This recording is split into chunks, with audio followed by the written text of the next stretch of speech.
Hey everyone, Gil or Grayman Prepping. On this episode of Your Prep for Today, I want to talk to you about getting ready for something that's coming in a couple months.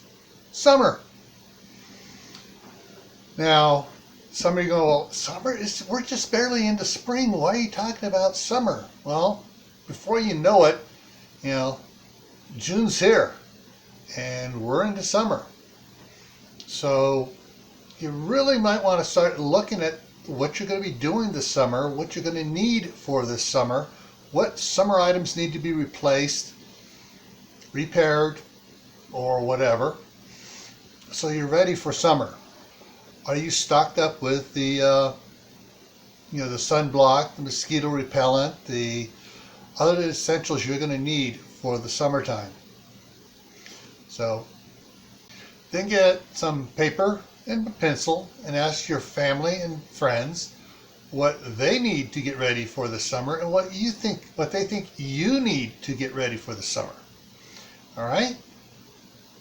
And speaking of summertime, everyone should be growing a good garden for the summer. And if you're not, get on it.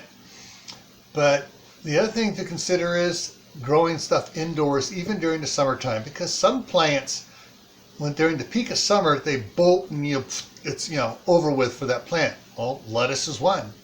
I find lettuce grows really good indoors and it doesn't bolt. You just keep on pruning and doing on it, and it does pretty good for quite a while before you have to worry about it bolting.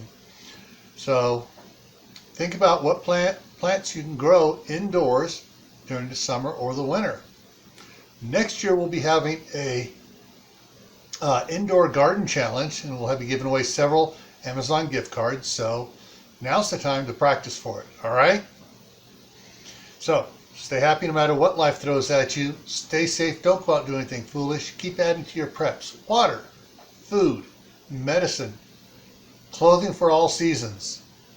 Learn a new skill every month and grow an indoor garden.